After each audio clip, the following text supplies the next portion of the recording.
Hi, in a previous video I built this section using vanilla bricksbuilder. I'm going to try and do this today with using ACSS and show you that a lot of the decisions I had to make in that video are already done for me, so it should make this a lot easier from the get-go.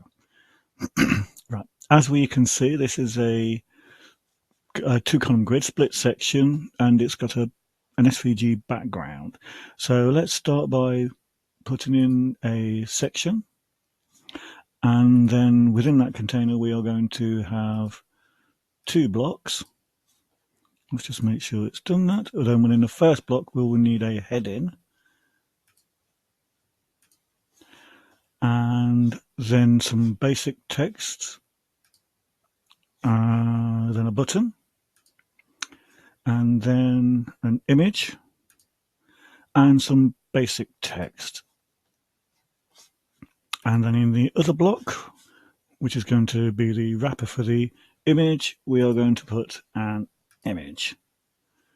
I think that's sort of the structure in there that we need. Yep, looks right. So now let's oh, by the way, this here is just a screenshot that I dropped in for reference so that we can see what I'm building. We don't have to keep flicking back and forth. I think it's just easier this way for you to visualize what I'm trying to build here. Right, I think the next thing we should do is BEM this. So the whole thing is going to be a hero section. So let's click the BEM, and this will be a split hero section. Let's make sure we put the hyphens in there. So split hero section, hit split hero section container. That's fine. Split hero section block, that will be, this is actually content. This will be content wrapper. Split hero section heading.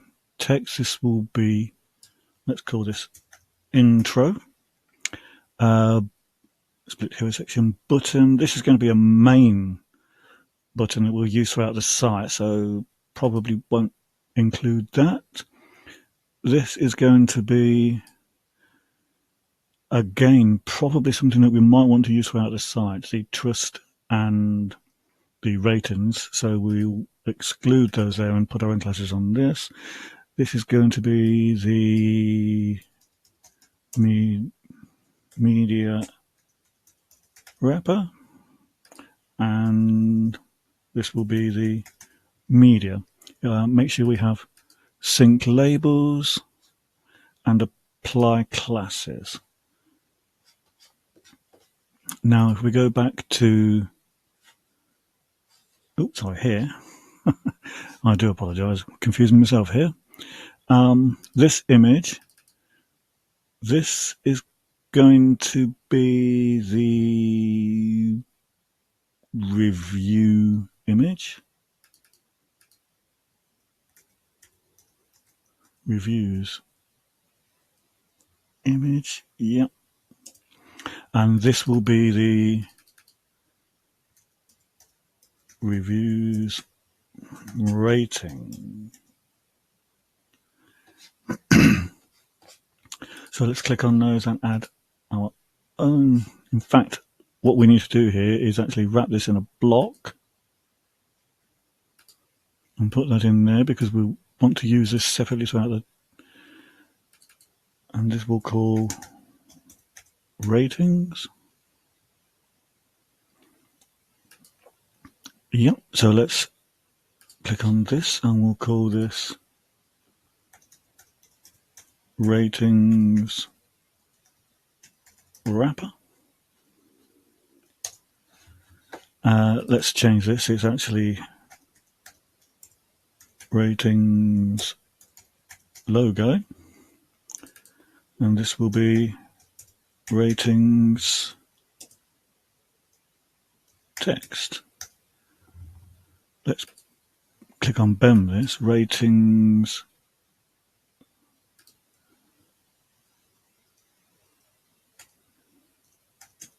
wrapper. No, that will be ratings. Let's apply classes here. And let's get rid of that there. Right. First thing we need to do is go to the content wrapper. Make sure the split hero content there, and then we need to make this a grid. So if we go to display grid, and using ACSS, we can right click in here and choose which grid, which is going to just be a 2-column grid, and grid gap for the gap.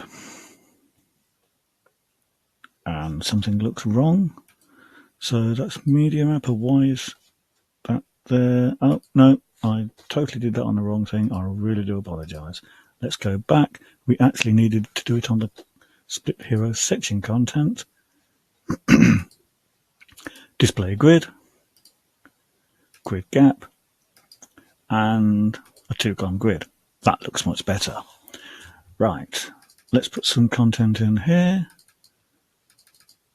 which says beautiful food. And take away delivery to your door. The button will say place an order. The image wants to be the Trustpilot logo. Previously uploaded all these things here. And the text here wants to say 4.8 out of 5 based on 2,000 plus reviews. Right, there you go. I'm going to leave the lorem ipsum text as it is there. Let's click on the image here and find the right image, which I believe is this one. That's fine. That works fine for that one. Pretty good. Let's make sure this is semantically correct. So this wants to be a H1. This wants to be a P tag. This wants to be a button, external URL. Let's just put a link in there for now. This wants to be a figure tag. And this can be just a span, actually. No, let's put that as a P tag.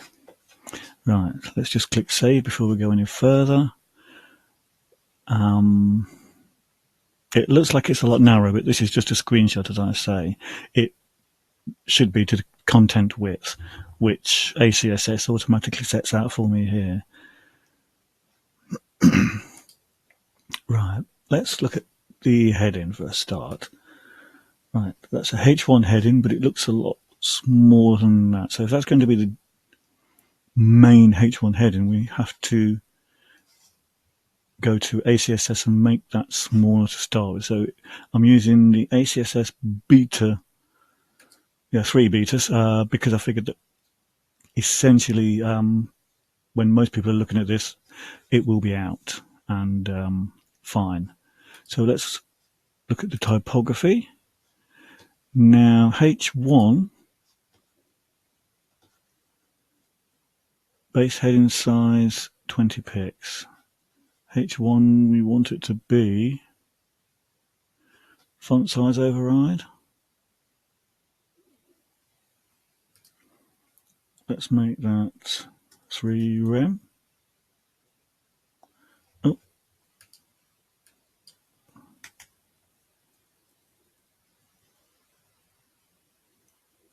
I'm using the up and down arrow keys. 60 pixels.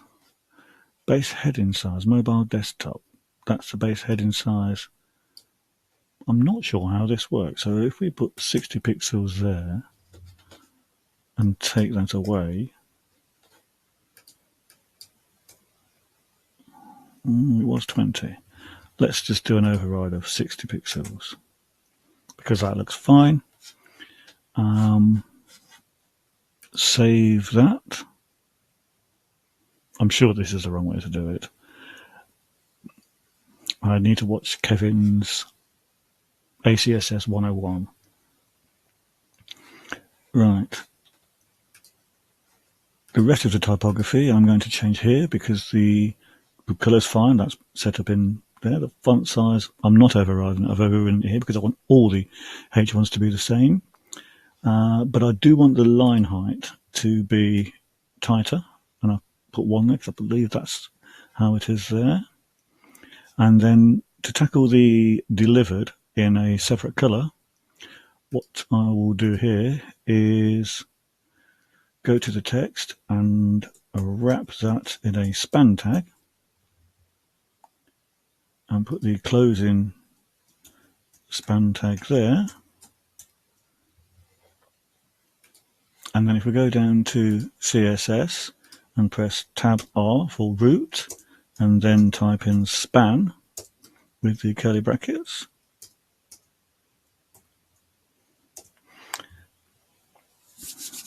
what we can type in here is color and the variable of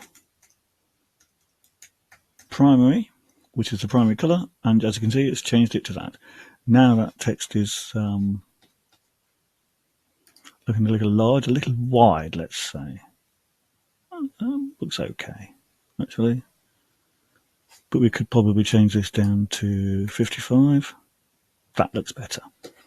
Right. Let's save that down.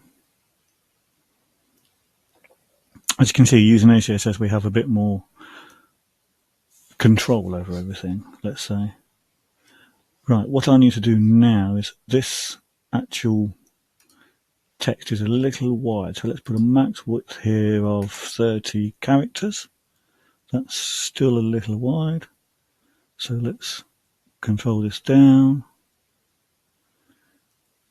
15 characters seems to make sure that it just drops down onto the next line.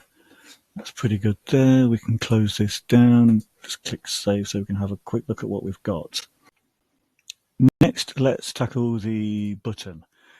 Buttons in ACSS are handled differently to as you normally would. You have classes within ACSS. It's all set up through the control panel here. So basically this is going to be the main button throughout the site. So if we put on BTN primary, and then let's go and look in the buttons and links. Right, it's not appearing here, so I'm assuming it's not turned on. Right, let's have a look. Yep, it's not turned on. So let's save that.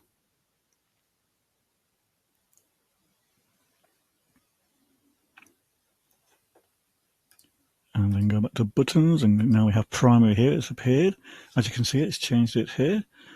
That looks pretty good, actually. It probably needs to be a little bit bigger and a little bit more space around the button. So let's go to the global, and let's do that to 1M. Yep, that looks better, and there's definitely more space either side. Let's be really stupid and put 2.5. That's too much. So let's make that 2M. Looks about right. And let's look for button border radius. So let's type in, I think the new variable is radius. Yep, that's a radius there. Now, I don't think there's anywhere where we can put a background image on a button in ACSS. So I think what we're going to have to do is do a modifier. So let's click save here.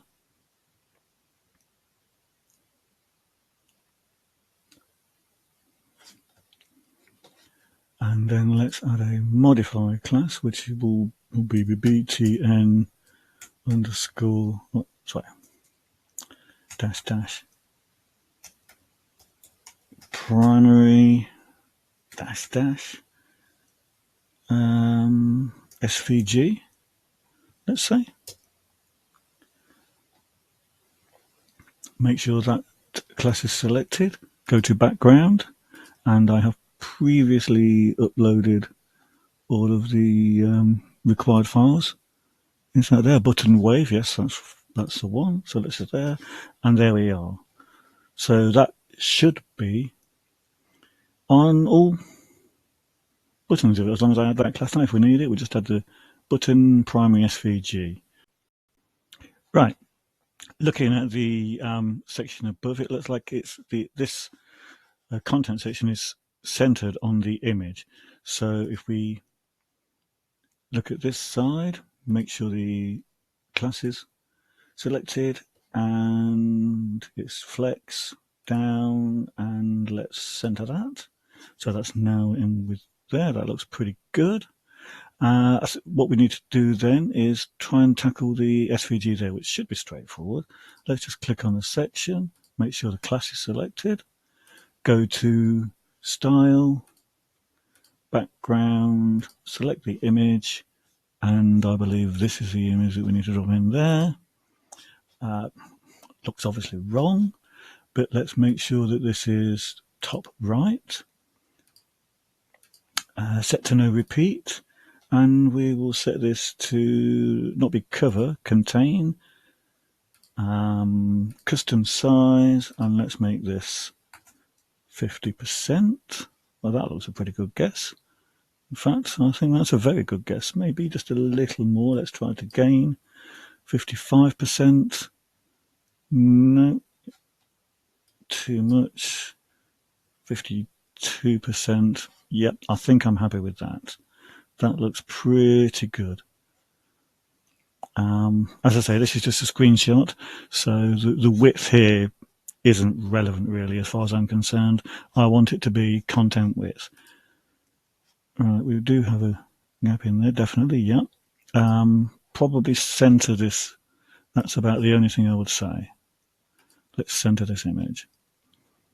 So go to the media wrapper, make sure the class is selected, click center, I think it's this one. Yep, there we go. Let's click save. Now what I'm going to do is delete the reference section. And let's look at this as unresponsive. So tablet, yep, that still looks fine. That's looking a bit dodgy, so let's make sure that's selected, go down to the content, which is a split here section content, display grid. Let's make this a 1 column grid, and I think at this size the image probably would go first. So let's click on media wrapper and let's search for order, because I can never find it in the layout, and go -1. That will drop that above. Yep, that looks pretty good to me. Let's just deselect that. Looks pretty good. Would that be right? Would that be better aligned left? So let's go up to this, have a look at this, and put that to the left. Yeah, I think that ties in better at this size, and let's just make sure it looks okay at that size. Yep, pretty happy with that. It seems a little close to the edge there, but we can alter that in the gutter if we need to. Yeah, pretty happy with that. So let's have another look at it again. That's the section that we built. A lot quicker with ACSS. A lot of things were already sorted for us, like the section padding and gutter widths and everything. So a lot quicker for this. I hope you found this helpful. I know I stumbled a lot and probably will continue to do so until I get a lot better at this. So I look forward to seeing you in the next video. If you like this, like and subscribe. Give me any comments, or if there's anything you'd like me to try and build, put that down in the comments as well. And see you next time. Thanks.